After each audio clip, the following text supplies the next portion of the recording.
Welcome to this complete tutorial on what makes a winning dropshipping product. For those that don't know me, I've done over $800 million in e-commerce sales, and product selection is the most important part. In today's episode, we're going to cover the 13 most important factors when selecting a product. We're going to cover metrics to look at when trying to select your product, how to identify what saturation actually looks like to make sure that your product is viable, and strategies about how you can make your product unique by using things like positioning and branding. So sit down, put on Do Not Disturb, get your notepad out, and let's learn. When I first started e-commerce, I didn't know my dick from my elbow. I didn't know what I was doing. I didn't know how to launch ads. I didn't know how to source products, but I got lucky. I picked one product and it was the perfect timing. I was basically just boosting posts on Facebook and I was making so much money. I did 10 million in my first year. And a lot of people are saying, yeah, you're amazing at e-commerce. But the truth is, early in those days, I was not. And I just got lucky. And that's what I want for you. So since then, I've launched hundreds and hundreds of products before, and I think I've distilled these 13 points from a lot of failures as well. This story isn't like uncommon getting lucky.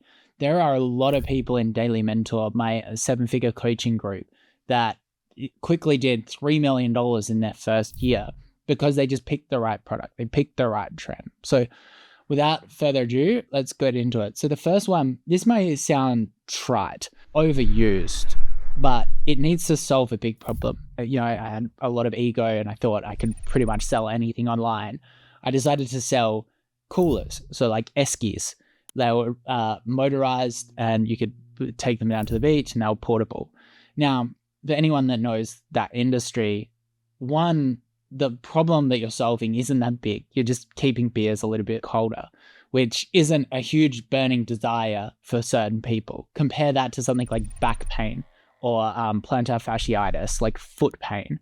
Like these are big problems that big avatars are facing compared to something quite small. So long story short, that business blew up in my face.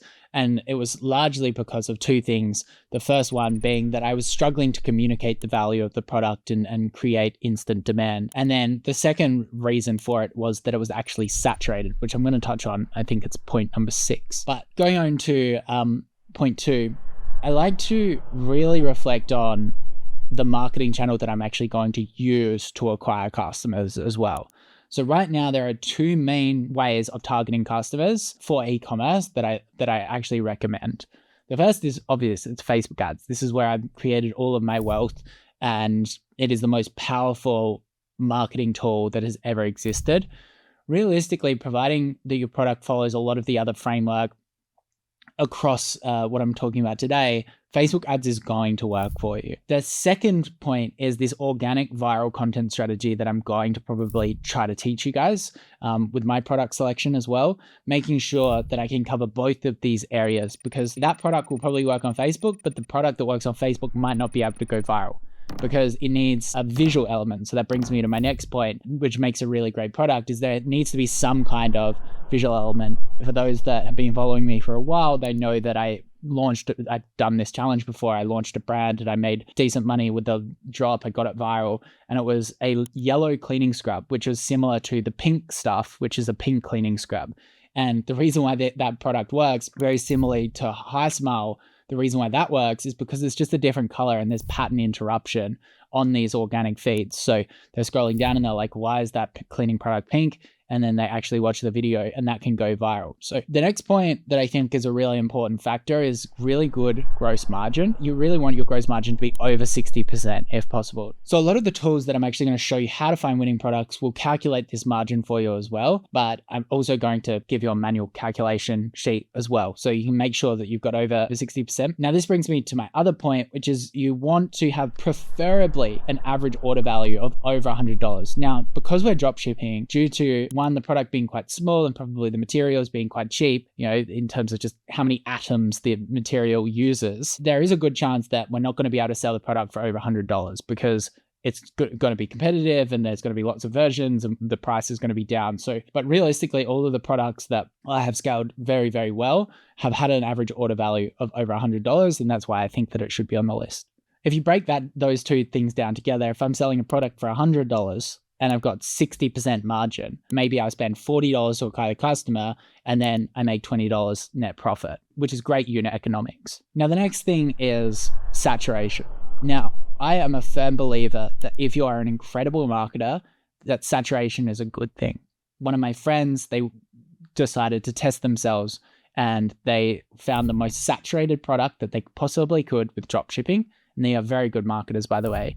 And they launched it. And within, I think, 6 months, they were on a $40 million a year run rate. So they were on track to make $40 million over the future 12-month period, just because they picked the most saturated product and there was already demand for it. And they just annihilated their competitors, because it is a little bit of like a winner takes most market when your creatives are dialed in, whether your website's dialed in, whether you've got the best margin so you can spend a little bit more. It definitely, if you think about a distribution curve, if you are 20% better on those ads, you definitely don't just take 20% of market share, you take a lot more. Now, that being said, for you, the beginner, I want you to pick the least saturated, most niche possible so that I can get you early success and profitable customers without wasting too much money. There is a lot of like iterative process and a lot of wasted spend when we go into a really competitive thing. And also because you're basically competing on Facebook, it's an auction system. So I don't want you to go and start auctioning up against someone like me. I want you to find something really niche that's kind of about to pop. Now, how do we know whether that's happening? One of the first things is it already in a department store. Like it could be, something like Kmart in Australia, could be something like Walmart. And that's a very simple thing to figure out. You just search the product category on Google. And if you can see it on Temu or Shein for like absolutely $0, super cheap, then chances are that's probably already saturated. Can there be cases where you can take one of those products and brand it better and make a slight variation of the product and beat them? Of course there is. But for this example, I want you to spend a lot of time on the product process and try to find something that's as least saturated as possible. One other thing that you can do with this as well is it's not just, if it's saturated in the US, you can use the free tool called Search From. You just write in Search From in Google, and you can then search the Google ads, the shopping ads in other regions. So like you can say massage gun or something like that. And even though that it's scaling in the United States, it might not be scaling elsewhere. And I'll show you a tool to help you with this as well. It's a paid one.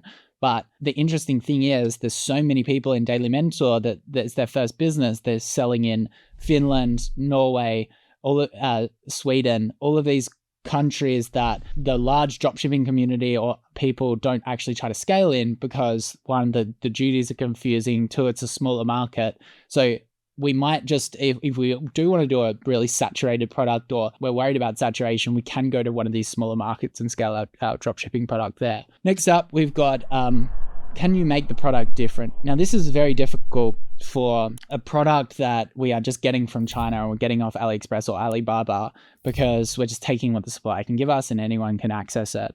There are ways that you can make it a little bit more differentiated. You can either work with the supplier to make some customization, but a lot of the customization is either going to be in the product packaging or the branding, which I'm going to show you exactly how to do with Zendrop, the tool that we're going to use to actually deliver these products. But I think that the other thing that you can differentiate, which I don't think anyone has really talked about well, is positioning as well. So when we're selling a knee brace or something like that in a competitive market, everyone is selling it for, let's say, marathon runners. We're going to sell it to old people.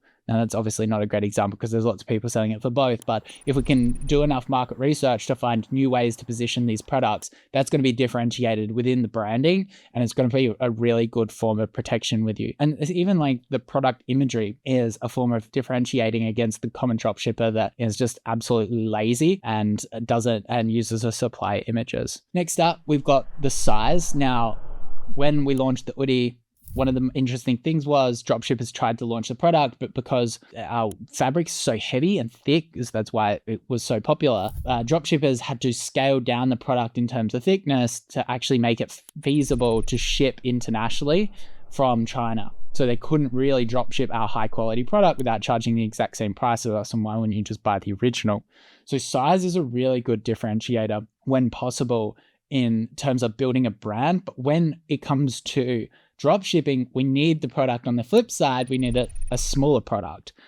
So we're not going to pick anything really, really big in our research process, because otherwise it's just not going to be economically feasible. The freight is going to be too expensive compared to actually what we can sell the product for. The next one is compliance. Now, I want this to be a relatively simple experience for you guys initially. I don't want you selling something that can harm someone. So for example, like a baby product, there's a large amount of compliance that goes into this stuff. And now the typical process is the supplier will give you certifications. They'll use a testing agency like SGS or something like that. This is the same as if it's electrical. They should have all of the certifications and you should cite them.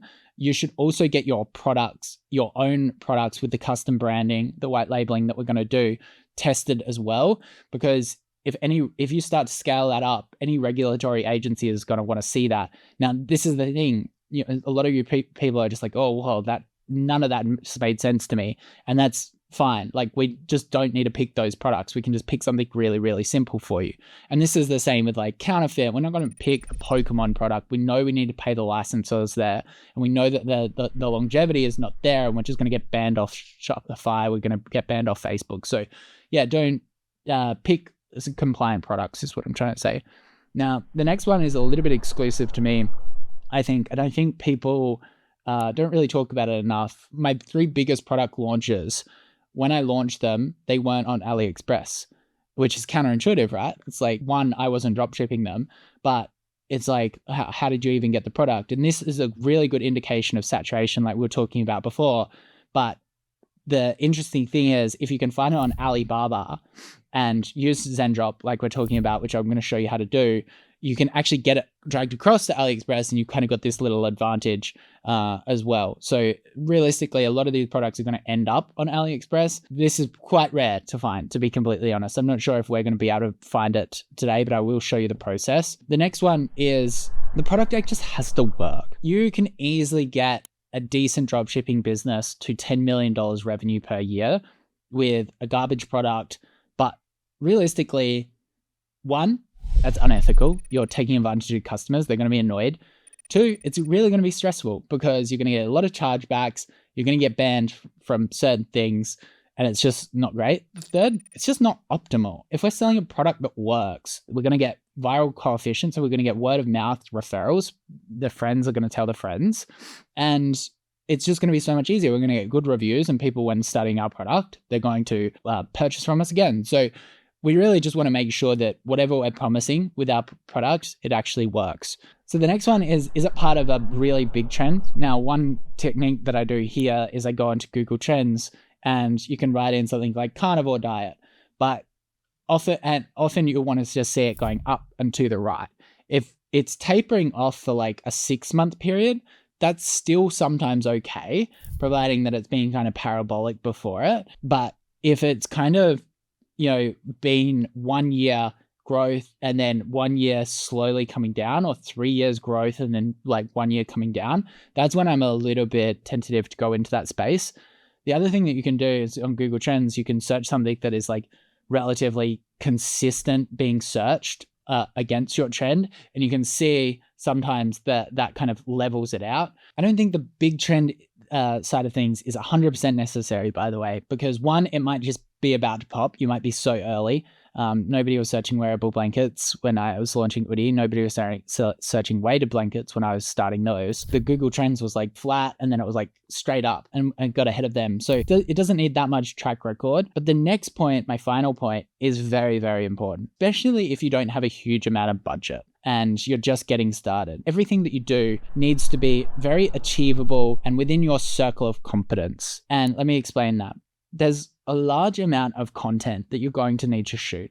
You're going to need to shoot the product imagery. You're going to need to shoot Facebook ads. You're going to need to write briefs about the creative side of things. Now, as a really good marketer, I feel like it could sell anything. I could go into any product category. I could do, and I'm going to give you this research process, which I don't think anyone's done very well, about how to understand positioning, how to do competitive research, how to understand your avatar. But that's a lot of work. if you are already an expert in something like fitness, or you're already an expert in like chess, you can kind of skip that stage of like learning the customer, and it's actually much easier to market because you're just marketing to yourself. That's not 100% required again, but one thing that definitely is, you need to be ready to shoot content for this. Let's take, if you're going to do rock climbing equipment or something like that, an innovative helmet for rock climbing, you'd want to hope you can rock climb, because otherwise you're just going to have to pay other people to do it. A lot of this process, you're going to be shooting the ads initially yourself. And plus, even the rock climbing shoot, even if you're paying someone else compared to someone that needs to, put a collar on their dog, it's going to be way more expensive and laborious for them. And this is the same with like really beautifully interior photos.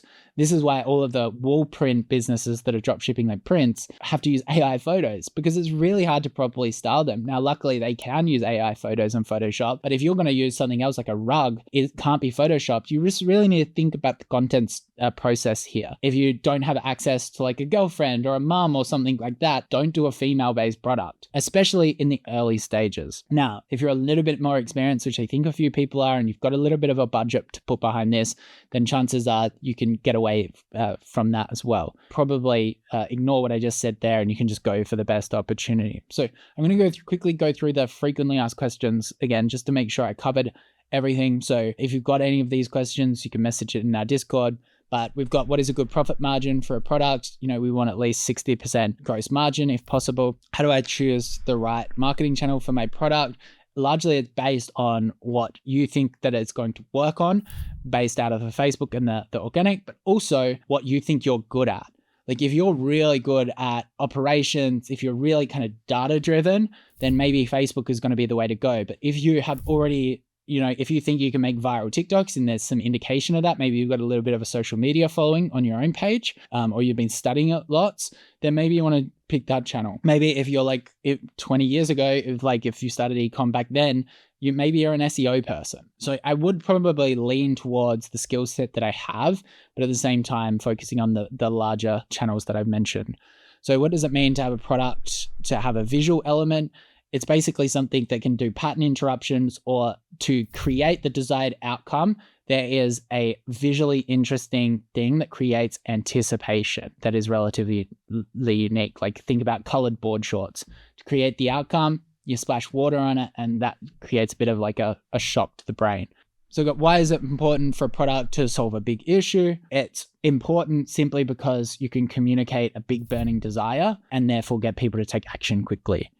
How do I determine a product? If a product is saturated, went over that, Google it, and look at how many sophisticated competitors are. Also, the trend rocket that I'm about to show you will also allow you to search a lot of these competitors and see how many Facebook ads are running for that existing product, which will be helpful. What should I consider when setting the average order value? Realistically, the market is going to determine that, as well as the cost of the product. So that's going to be in the next step. What are some examples of compliance issues that I should be aware of? Anything that's electrical, anything that's selling to babies is definitely something that's going to need a lot of insurance and a lot of testing. So now we know all of the theory, we can get in and start using these tools and find some products. And we're going to build a huge list of products so that we can start selling.